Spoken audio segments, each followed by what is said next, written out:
Добро вечер. Вторник, 20 часот и 30 минути, време за вонредна политичка анализа. За вас кои се мембари, мембарси, ја користите опцијата Membership на YouTube каналот Васко Евтов. Овие вонредни политички анализи и интервјуата, кои доаѓаат после интервју како што беше во неделата, кој направи Џан да разбира, се секогаш најтешки.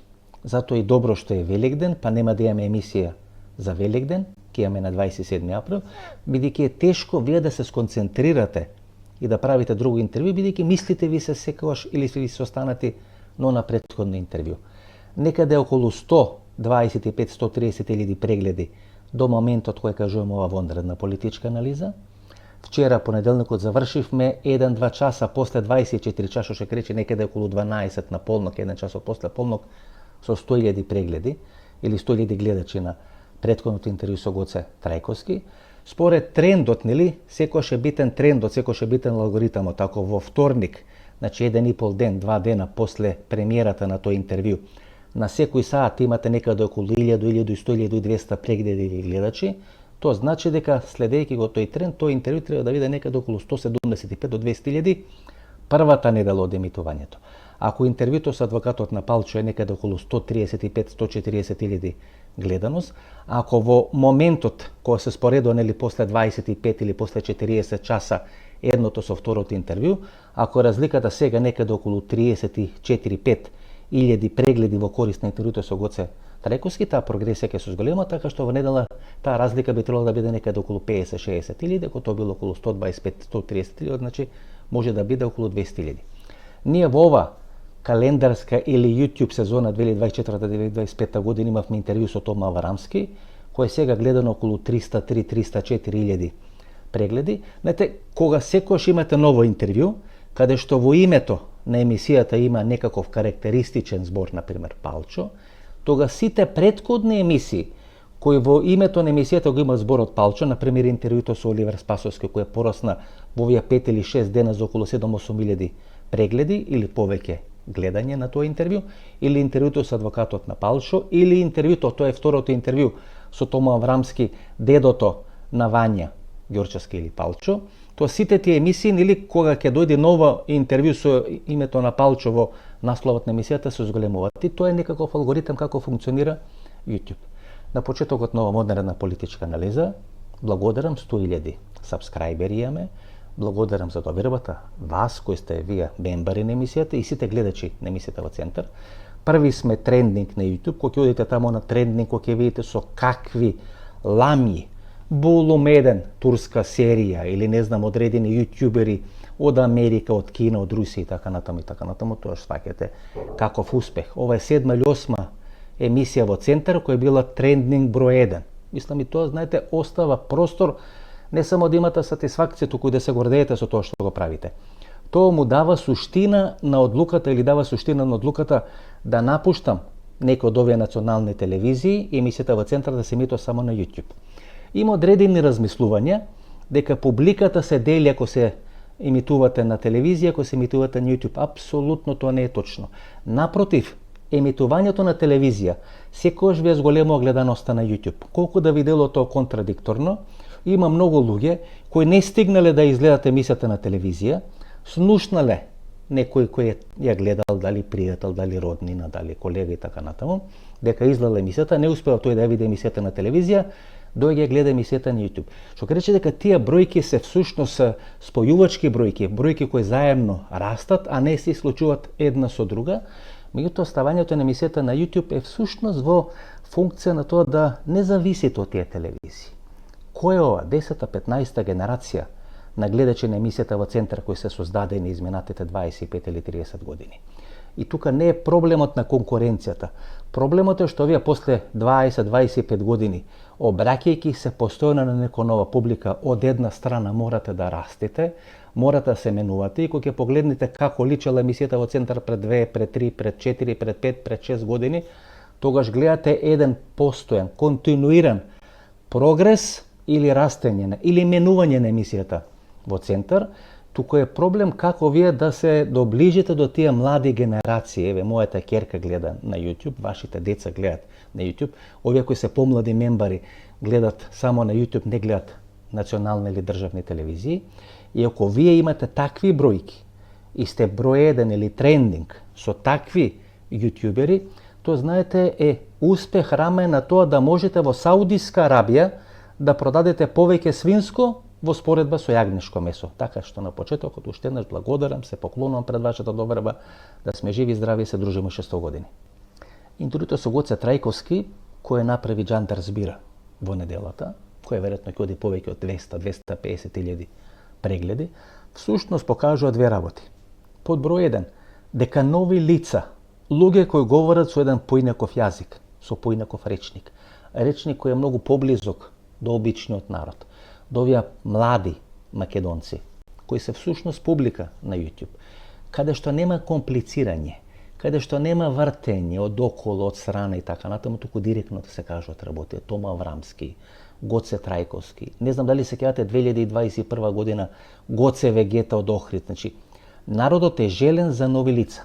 Веќе му е збоктисано, веќе му е преку глава од овие политичари кои, знаете, кои ги слушате, тоа е како некоја мирна река, нема никаква остилација. Немате што да им извадите, немате што да цитирате, дали ги слушате нив, дали ги слушате политичарите пред 10, 15, 20, 30 години, тамо ништо не е променето.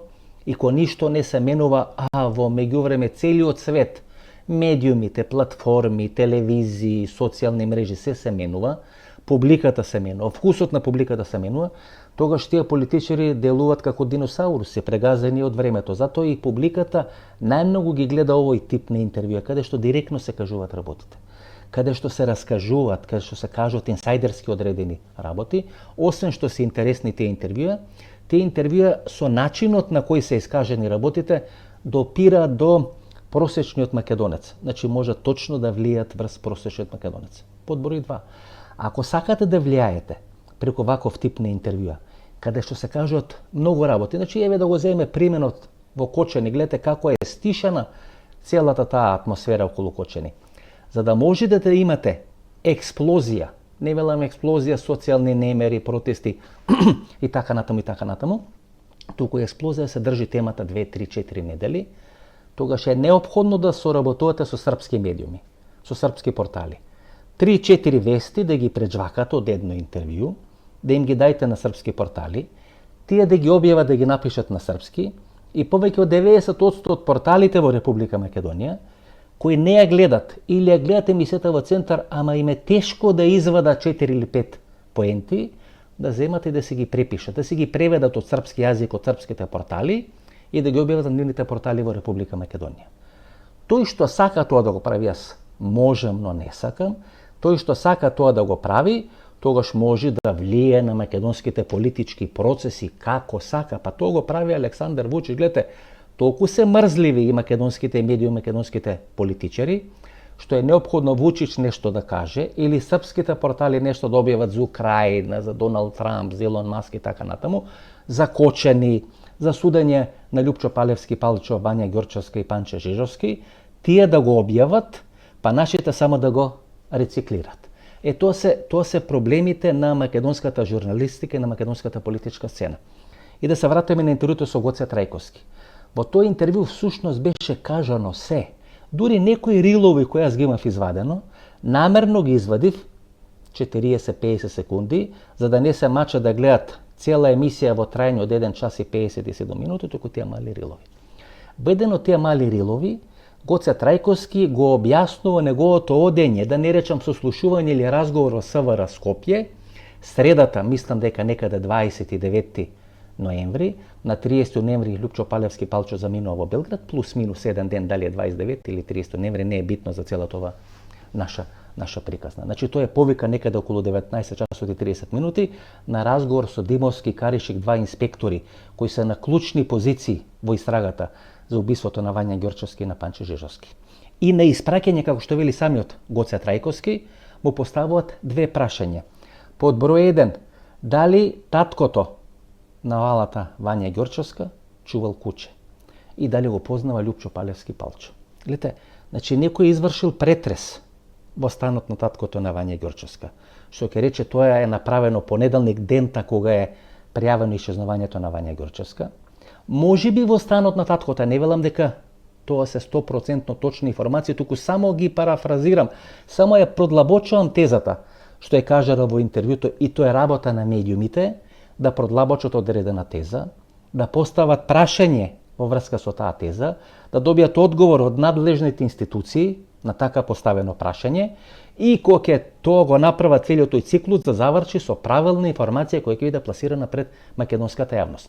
Ако на Гоце Трајковски му постават две прашања, дали таткото го знае Лјупчо Палевски Палчо и дали чува куче, на прашањето какво куче, па исто куче како што има Лјупчо Палевски Палчо, и кога ќе ги врзете тие две-три работи, тогаш си го поставувате логичното прашање дали таткото на Вања Ѓорчевска се познал со Лјупчо Палевски Палчо, дали кучето или имал допир со кучето на Лјупчо Палевски Палчо, или имал исто куче како Лјупчо Палевски Палчо, кангалот Хера, и дали полицијата, која поставува такви прашања, како што вели Гоце Трајковски, може би нашла траги на куче во станот, на облеката на таткото или на некое место каде што може би заеднички комуницирале. Ако така ги поставиме работите, тогаш може би тука треба да го бараме мотивот, дали таткото учествувал или не учествувал. И тоа што една година, неколку месеци го кажувам, дека целата операција се води да се спаси таткото. Гледате која е тешка артилерија, адвокати, логистика, Срđan Nogo и така натаму, да не речеме бија, ција, тие приказни кои се кажуваат, се направени, се вклучени да таткото се прикаже дека е невин во целата таа операција. Може би е невин. Може би нема никаква врска. Може би нема куче. Може би нема кангал Хера како кучето на Лјупчо Палевски Палчо, но кога ги врземе тие две-три работи, што ако навистина траги на куче се најдени, траги на куче слични на кучето на Лјупчо Палевски Палчо, дали тоа фрла многу поинаква светлина на целиот овој случај. Ако е тоа така, не дај Боже, ако е тоа така, мислам дека македонската јавност, која има прифатено дека Лјупчо Палевски Палчо го направил тоа, која има прифатено дека овие три, во наводници, мускетари, кои заедно јават на апокалипсата со Лјупчо Палевски Палчо го направиле тоа, тешко ќе може да свари дека таткото на девојчето може имал нешто или садал тикви заедно со Лјупчо Палевски Палчо. Уште малку за Лјупчо Палевски Палчо. Гледате која е таа судбинска поврзаност. Кангал е куче кое го нарекуваат анадолиски овчар, кој се користи во Турција. И се смета дека во тие процеси на преселба на турците тамо некаде од Средна Азија, тука во Мала Азија и на Балканскиот полуостров, заедно со себе донеле одредени предци на кучето кангал или анадолиски овчар, кои се мелезеле, кои се мешале и така натаму и направе нова раса кангал. Значи има куче кангал, кој е анадолиски или во наводници турски овчар и фатене во Турција или бега после овие двојни убиства на Вања Ѓорчевски и на Панче Жизовски во Турција. Гледате, судбината секогаш знае да се поигра, да ве однеси тамо каде што подсвесно може би сакате, каде што цело време може би стремите или имате некакви испреплетени центрифугални, центрипетални сили. Знаете ли од каде е кучето на Лјупчо Палевски Палчо? По негово кажување, тоа го има кажано пред група на новинари или група на негови пријатели, пред 5, 6, 7 години, значи некаде пред короната, му е поклонет од сопругата на Зоран Верушевски. И тој го користи, го чува тоа куче, тоа му е веројатно единствена дружка, единствен пријател, единствен другар во тие тешки моменти кога живее во Момин Поток.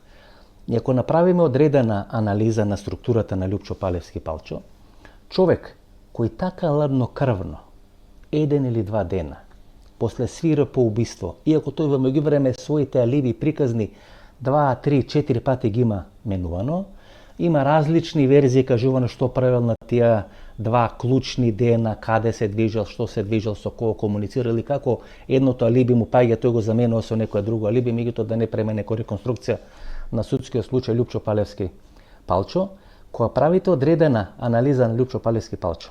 И ако самите се ставите во некоја таква ролја, заре можете така ладнокрвно заб да вадите, дете да искарате, дете да удрите, цвеќе да скините, па ве имате одредена нелагода, а не да убиете девојче, а не да убиете човек, да го направите тоа и така ладнокрвно наредниот ден да водите подкаст на YouTube крш моабити.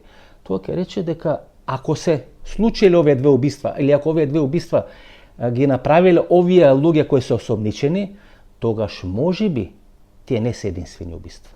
Можеби се направени претходни убиства, бидејќи вие мора во главата да имате посложено работи, да имате пресвичување направено, да може да живеете со тоа, да направите и да живеете. Не велам дека направил, но ако можете да направите или ако може да живеете, тогаш вие веќе во наводници имате претходни искуства, претходни тренинзи, што се вели. Дали се тоа 1, 2, 3, 4, тоа е небитно за ова наша приказна. За тоа да го направите, вие мора да живеете со тоа, да си создадете еден свој имагинарен свет. Значи два света, едниот е реалниот, едниот е имагинарниот свет кој си го правите. И да ги споите тие два света. Тие два света не треба и не смее да бидат во конфликт, бидејќи ако се во конфликт, вие постојано ќе мора да ги помирувате тие светови со правење на други такви дела или недела или злодела и со примање, со убедување дека тоа е нешто нормално, дека не правите ништо лошо. Кога ќе влезете во еден таков филм, да живеете во два паралелни света, тогаш и тие кои се најблиски соработници, а во конкретниот случај тие најблиски соработници се од шлямот, од маргините на македонското општество, тогаш вие мора да им креирате една изманипулирана приказна. Тогаш знаете кога ќе им креирате нив изманипулирана приказна. Претходно ако сте направиле, сте морале самите себе си да се убедите со некоја изманипулирана вистина, тогаш ви имате креирано еден изманипулиран свет. Вие живеете во тој свет, во некој балон, во некој меур од сапуница и живеејќи во еден таков свет, вие всушност манипулирате, вашиот живот се сведува на една класична манипулација. На крајот на таа манипулација имате две тела, можеби и повеќе тела за кои не знаеме, но имате најмалку две тела. Ке треба да се докаже кој ги има направено тие две тела. И ако веќе влезете во процес на психолошки анализи, вие мора да најдете човек на некоја возраст 30-40 па до 60 години, кој мора да има допир најмалку со алкохол. И кога ќе го направите тој избор на тој фоторобот на маж 30 до 60 години кој има некаков контакт, сериозен контакт со алкохол, и сите центрифугални и центрипетални сили поврзани со Лјупчо Палевски Палчо се содруваат и поминуваат низ таков еден фоторобот маж 30 до 60 години кој има сериозни проблеми со алкохол, тогаш можете да направите една психолошка анализа што се случувало. Се случило нешто страшно, од кое македонската јавност се плаша.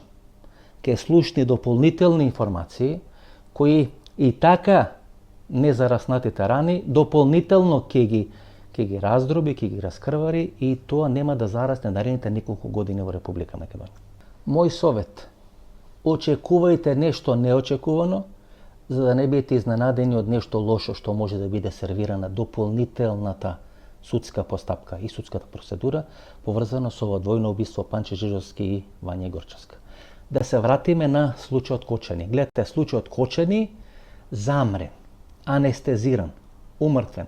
Всушност ВМРО ДПМН изминатите 4 или 5 години, исто веројатно беше и времето Никола Груевски, ми тоа говориме за последните 3, 4 или 5 години, знаеше со еден таков процес на микротаргетирање на одредени луѓе кои учествуваат во процеси или протести поврзани со промената на името 2018-2019 година. Па осумината кои гласа во македонскиот парламент. Па оние нови кои сакаа да гласа за францускиот предлог. И секојаш кога ВМРО ДПМН ке видеше или ке детектираше лица кои учествуваат во одредени процеси, прво ке ги детектираше, па ке им пристапеше, па ке ги се обидеше да ги убеди дали со пари, дали со малце заплашување, дали можеби со средби со лидерот или со луѓе по близината на лидерот, и сите тие процеси беа замрени, беа умртвувани, беа анестезирани. Слично се случи сега и во Кочани. Точно видеа кои се луѓето кои може да бидат носители на процесите, на протестите, на незадоволството, умртвени се тие. Тоа не значи дека и незадоволството е умртвено. Тоа значи дека само гласноговорниците на незадоволството се анестезирани од страна на ова раководство на ВМРО ДПМН. И тоа не е нешто ново. Тоа не е нешто што е карактеристично за ВМРО ДПМН, за Александар Вучич, за тој тип на владење или на режими тука на Балканскиот полуостров. Уште пред 150-200 години, кога станува збор за Република Македонија, треба само да ги читате старите книги Костенцеви и така натаму, кај што е вела дека моделот на османлиското владење тука било се што е чорбаџиско машко колено до второ колено, што се кали машко поколение до второ колено, што има чорбаџиска генетика, чорбаџиски потенцијал да може да има лидерски потенцијал, лидерски капацитет, е ништано до второ колено. На тој начин Република Македонија, односно тоа што порано било Македонија, е обезличена со лидерски потенцијал. И затоа ние имаме проблем како да имаме лидери. Гледате, србите имат лидери, црногорците имат лидери, романците имат лидери, знаат преку улица да ги артикулираат своите политички пораки, своите политички процеси. Тоа не може во Република Македонија, бидејќи ние немаме чорбачески потенцијал и тој генетски материјал не е пренесен на наредните генерации. Ние имаме проблем како да изградиме лидери. И тоа не е проблем само денес, тоа е проблем изминатите 35 години, тоа е проблем изминатите 150 или 200 години. Тоа е модел како османлиската власт всушност го бетонирала своето владење тука во Република Македонија, бидејќи без владење во Македонија, територијата, темата Македонија, таа всушност не можела да биде Балканска империја и да има свој владење, свој упориште тука на Балканскиот полуостров. Да се вратиме на Кочани. Гледате Љупчо Коцевски. Каква пируета изведува Љупчо Коцевски? Минатата недела имате гласање на Совет на јавни обвинители, кај што тој победува 6-3. Сега и да биде сменет Љупчо Коцевски, тој ќе биде политички реваншизам, а тој ќе биде претворен во политичка жртва. Фелата му е дава до вербата. Тој отвора два случаи со кои игра пинг-понг со Христијан Мицкоски, да не речам има одслој за пазарење со Христијан Мицкоски, ти мене ќе ме оставиш да бидам јавен обвинител, а јас нема да ги процесирам тие случаи, тоа е телохранителот или членот на обезбедувањето на Христијан Мицкоски и овие градоначалници или луѓе блиски на ВМРО-ДПМН кои можат да бидат процесирани, но не се процесирани во врска со случајот во Кочани, и сега Љупчо Коцевски може да се пазари со Христијан Мицкоски. Сега Христијан Мицкоски, кога имате на една страна Љупчо Коцевски, кој има изгласано доверба од неговата фела, Мицкоски може да го разреши, да го претвори во политичка жртва и тој тоа да го прикаже дека е политичка жртва, или да не го разреши Љупчо Коцевски да влезе во конфронтација со Никола Груевски. Се до оние конфликти, Трамп, Украина, тој пакет кој беше направен Трамп, Европската унија некаде пред еден месец и половина, Никола Груевски пишоше по 2, по 3 статуси на Фејсбук, посветени токму на проблемите или состојбите во македонското правосудство. Кога Трамп влезе во конфликт со Украина, во наводници, конфликт со Европската унија, застана на руска страна, престана и пишувањето на Никола Груевски. Тоа не значи дека нема да се обноват пишувањата на Никола Груевски, и се секна, се спрече, се адаптираше целата таа офанзива Христијан Мицкоски да направи преврат во македонското судство и македонското обвинителство. Ако сега Мицкоски му јаде од раце на Љупчо Коцевски, неминовно ќе влезе во конфликт со Никола Груевски. Затоа Мицкоски сега помеѓу Кочани чита Љупчо Коцевски и Никола Груевски. Ако сака да се пазари за мир во куќа или истрагата да не допри блиско до негови луѓе, тој ќе мора да се пазари со Љупчо Коцевски. Ако тоа го направи, ќе влезе во конфликт со Никола Груевски. Ако сака да има мир, пак со Никола Груевски, ќе треба да влезе во конфликт со Љупчо Коцевски. Како тоа Мицкоски ќе го изменаџира, тој изминатите 7-8 години не покажа таква нека умешност да може да ги менаџира, напротив покажа умешност да ги остави процесите, ништо да не се прави, да не влие на процесите, сами од себе да се спроведуваат процесите. Сега ќе видиме што ќе избери, Кочани или Груевски. И пред еден ден и половина имате заедничка пресконференција на Панче Тошковски и на Љупчо Коцевски. Како Васил Рингов и Дарко Панчев.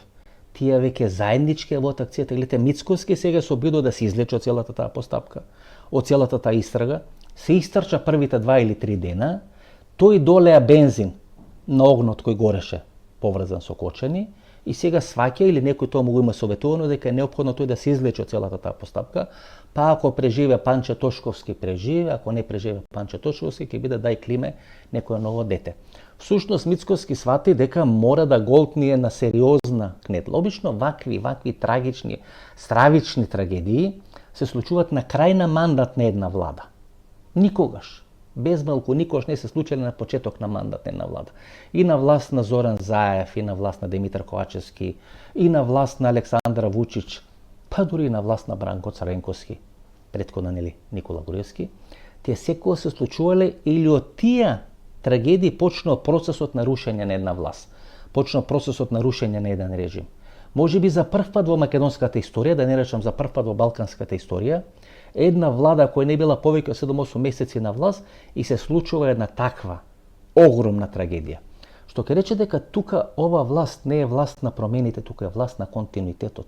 Не само власт на континуитетот во однос на власта на Никола Груевски, туку власт на континуитетот и во однос на власта на Зоран Заев и на СДСМ.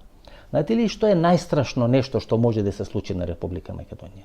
Да биде после следните избори направено влада на СДСМ, на ВМРО-ДПМН и на ДУИ. Тоа значи херметички затварање на сите криминали во Република Македонија изминатите 33-34 години. Ако имаме некоја сила, ако имаме некакво влијание, тогаш треба да направиме се да не дојде до формирање на таква власт, знаете, или да се излечи една, втора или трета партија од тој шинел на виновници. За мене, колку е виновен СДСМ, толку е виновен ВМРО-ДПМН и толку, ако не и повеќе, е виновен ДУИ и Али Ахмети, бидејќи тие се НЗС на цело владење, било на СДСМ, било на ВМРО, изминатите 22-23 години, после 2002 година, кога ДУИ одвоено крило на учака се претвори во наводници во зелен или легитимен политички субјект на македонската политичка сцена. Дали има конфликт Мицкоски-Панче Тошковски? За тоа се говори изминатите неколку месеци. Оној тигар на Мицкоски, кој беше фатен во една дискотека, кој во оние моменти кога Мицкоски се чувствуваше дека е ранлив, исплашен за својата судбина, за судбината на своето семејство, му се наоѓаше, го обезбедуваше, му помагаше и така натаму, сакал да се врати на врвни високи позиции во Министерството за внатрешни работи. Панче Тошковски наводно имал принципиелен став, во наводници, не сакал да враќа луѓе кои се доживуваат како криминалци во македонската јавност. Бил силно убедуван од Мицкоски дека тоа мора да го направи, дека им должи на тие луѓе кои се грижеле за неговиот живот и за неговата безбедност, но Панче Тошковски не попуштал. И на сите тие притисоци Тошковски велел: јас тоа не го правам, а ако вие сакате можете да ме смените. И ако вие постојано повторувате можете да ме смените, можеби еден ден некој ќе ве смени. Не во овој момент, бидејќи сега Тошковски е заштитен како бела мечка. Знаете, ако сега го смените, тогаш ќе треба да признаете дека сте направиле грешка, дека сте направиле сериозни пропусти и дека тие пропусти стига до врвот на ВМРО-ДПМН. Александар Вучич во моментот кога почна да ги менува своите блиски или најблиски соработници, почна луѓето да му излегуваат на улица. Знаете, вие треба да избалансирате дали тоа незадоволство на народот толку силно да биде излеано на улици, или вие да превенирате да не се создаде такво незадоволство да пуштите низ вода некои од своите блиски соработници. Ниту едната, ниту другата ситуација не е идеална за тие кои се на власт, меѓутоа, знаете, умешноста на политиката како тоа да го избалансирате. Христан Мицкоски 2017 година доаѓа на чело на ВМРО-ДПМН, 7 години неколку месеци на чело на ВМРО-ДПМН, успева да преживее до сега. Знаете, ако успева да преживее 7 години, а јас мислам дека е лош политичар, некако вие него да го убедите дека е лош и неталентиран политичар, кој тој во неговата глава после преживеени 7 години Груевски, Мијалков, Зоран Заев и така натаму, има изградено приказна дека е политички генијалец, не само што успел да преживее, туку успел да стане премиер на македонската влада, бидејќи имал цел кога станал лидер на опозиција да стане премиер, тој станал премиер и тогаш во неговата глава се создава приказна дека е политички генијалец и дека никој ништо не сме да му каже. Затоа Мицкоски работел, како што велат луѓето кои му се блиски 4 или 5 часа, има категоричен став да може да слуша луѓе не повеќе 15-20 минути. Тешко сака да прифаќа да разговара за домашни проблеми. Гледате, оди во Дубај. 3-4 дена ќе биде во Дубај. Тој освен кочени не е свртен тука во македонската јавност и во Република Македонија и тоа покажува психолошка состојба, тој значи не е подготвен да се соочи со проблемите, не е подготвен да слуша разговори, да слуша информации за проблемите и сака проблемите да ги стави под маса.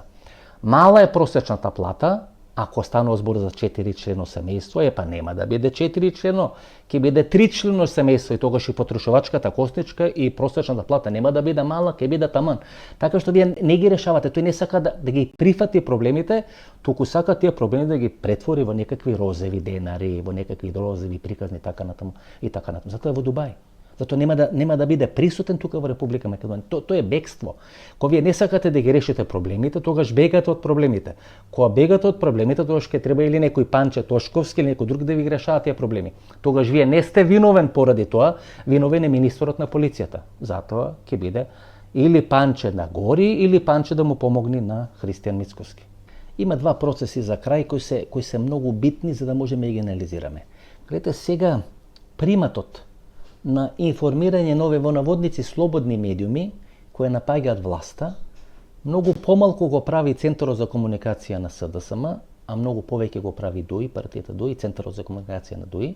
Знаете, во еден момент вас ви е чудно како овој СДСМ, кој не е ни риба ни девојка, не зна дали опозиција или власт, нема таков аналитички апарат да може да ги добива тие информации, да ги процесуира тие информации и да ги доставува до македонските медиуми. Тогаш велите мора да е некој друг субјект. Почнувате да правите анализа, на додавање, на испрлање, синтеза и анализа или антитеза и доаѓате до одредена информација дека ДУИ се вклучува во наводници кај слободните македонски медиуми. И тоа што прво се брифира од ДУИ, ве вечерта го гледате на одредени медиуми.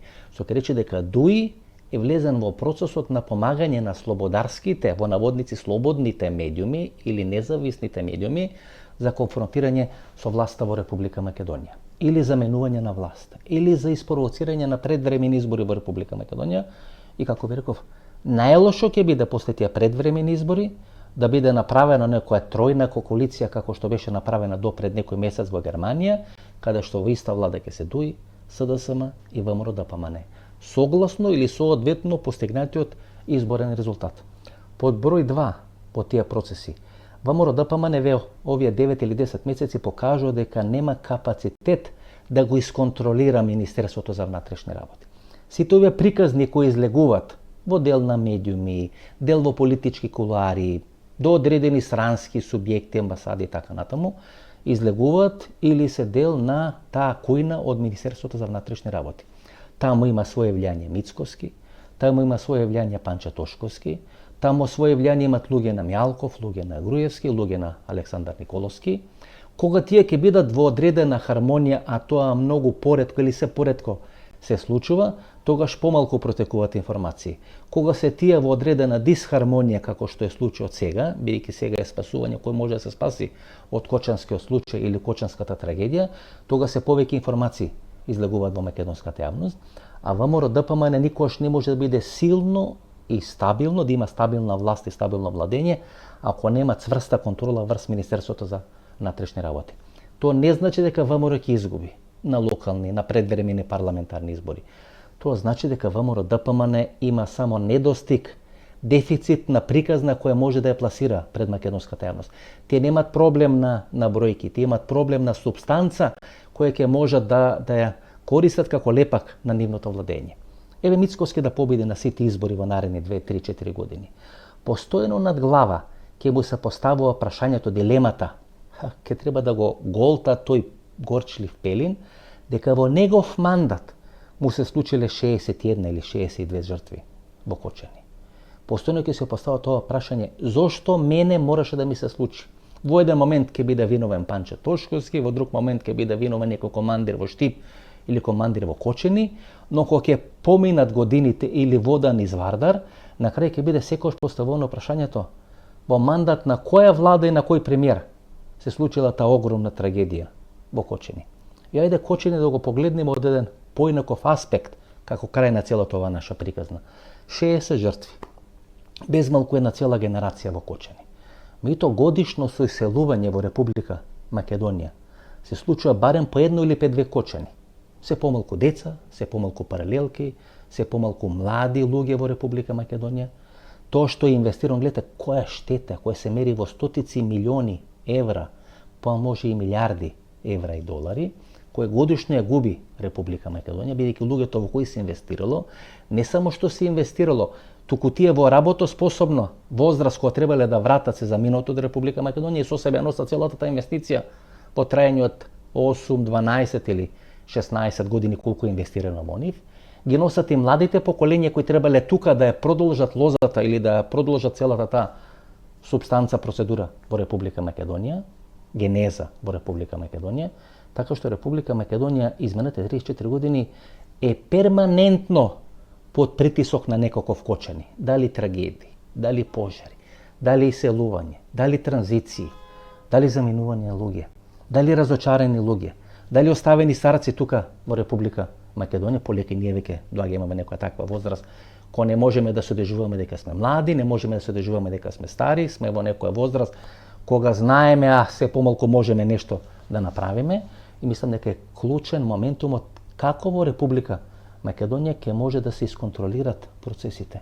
Во моментот ВМРО-ДПМН има власт, има бројка, има сила, СДСМ нема ништо, дуи има желба да се врати на власт, затоа ги користи сите овие независни медиуми, не СДСМ и Центарот за комуникација на СДСМ, туку многу повеќе или најмногу дуи им ги пласирате информации поврзани со кочани.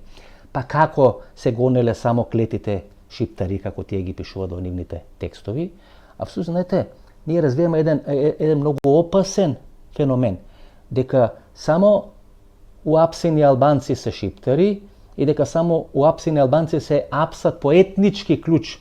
Македонците не се апсат по етнички клуч, се апсат по СДСМовски, по ВМРО-вски, има меѓупартиски реваншизам, но нема етнички реваншизам и развиваме еден многу опасен преседан. И на крајот на краиштата, знаете, се постава прашањето дали македонецот во наводници кој треба да биде производ на Северна Македонија, да не речам северниот македонец или северно македонецот или северџанот како што овие пежоративно го нарекуваат, мора да по дефиниција да личи на Бранко Мануиловски. Мислам дека не е тоа нешто за кое се бориме. Наредната вонредна политичка анализа ќе ве анализирам ако е лош Опен Балкан, како не е лош Сојузот и пактот на Хрватска, Косово, евентуално Албанија со Република Македонија и зошто, напуштајќи ги принципилните позиции, многу од луѓето кои се опозиционери почнуваат да сркат од чорбата која им ја дроби Дуи. Знаете, на крај лесно Кисинџер може да стане Бранко Мануиловски. Ова беше нашата вонредна политичка анализа. Во недела на Великден немаме интервју, значи ново дружење до наредниот вторник со новата вонредна политичка анализа. Честит Великден, ќе се честитаме, нели, вторник тамо 29 или како му дојде 29 април, до тогаш пријатна вечер Македонија, каде да си.